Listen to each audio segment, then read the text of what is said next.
আপনি সকালবেলা ঘুমের থেকে উঠেছেন, তারপরে আপনি মোবাইলটাও হাতে নিয়েছেন, ঢুকেছেন টয়লেটে,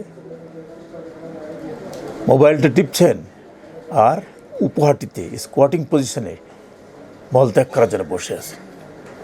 আপনার কিন্তু পাইলস হবেই।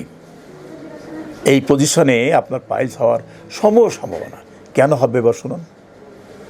মানুষ যখন উপহাটিতে বা স্কোয়াটিং পজিশনে বসে তখন তার হাঁটুটা ভাঁজ হয়, থাই এবং লেগ ফোল্ড হয়ে যায়, নিচে কোনো সাপোর্ট নাই।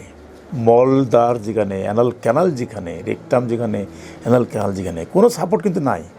আপনি একদম খালি শরীরটা আপনার পুরো পায়ের উপর ভর দিয়ে বসে গেছেন। এই অবস্থা যদি আপনি একটু হালকা চাপ দেন, সামান্য একটু কোদ দেন, চাপ দেন পায়খানা করার জন্য, এই প্রেশারটা, এই যে প্রেশারটা তৈরি হলো, এই প্রেশারের কারণে আপনার ভেনগুলো ফুলতে থাকে। আর ভেন ফোলা মানেই হলো পাইলস। ভেনের রিটার্নটা, ভেনাস রিটার্নটা যদি, আপওয়ার্ড রিটার্নটা যদি ব্লক হয়ে যায়, আপনি বসে কোদ দিলেন, মাংসগুলো কন্ট্যাক্ট করলো, ভেনগুলো স্কুইজ করে গেল, ডিস্টাল পোর্শনে স্কুইজ করার ডিস্টাল পার্টটা ফুলে যাবে। এই ভেন ফোলাকে, ভেন এনগোর্জমেন্টকে বলা হয় পাইলস। তো আপনি এখন মোবাইল টিপছেন, আপনি বেখেয়ালি আছেন, পায়খানা করার দিকে আপনার খেয়াল নাই, টিপছেন, নিচে কোনো সাপোর্ট নাই। এই আনসাপোর্ট এরিয়ার জন্য আপনার পাইলস হওয়ার সম্ভাবনা আছে।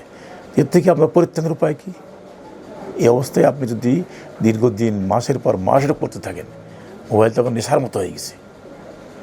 মানুষ আগে আমরা বলতাম মানুষ অ্যালকোহল খায়, গাঁজা খায়, আফিম খায়, কত কিছু খেত, নেশায় খায়, সিগারেট নেশায় খায়। এখন মোবাইলের নেশায় মানুষ পাগল হয়ে গেছে। কি বয়োবৃদ্ধ, কি যুবক, কি বালক, কোনো হুঁশ নাই, মোবাইল টিপতেই আছে। এবং এর ভয়াবহ দিকটা এই একটা দিক, আপনি পাইলস আক্রান্ত হবেনই।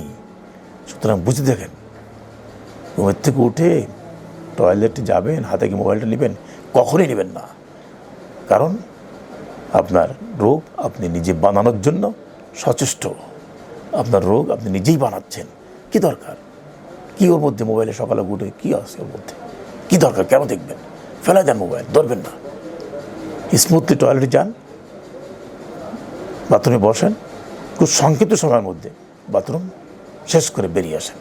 তারপর আপনি যদি ওযু নামাজ করতে হয়, যদি ধর্মীয় কোনো কাজকাম করতে হয় অন্য ধর্মের লোকজন, সেগুলো করেন। তারপর একটু 5 মিনিট 10 মিনিট মোবাইল টিপতে পারেন। কিন্তু ঘন্টার পর ঘন্টা বাথরুমে যে মোবাইল টিপবেন আর নিজের রোগকে নিজেই টেনে আনবেন, এটা কখনো বরদাস্ত করা যাবে না।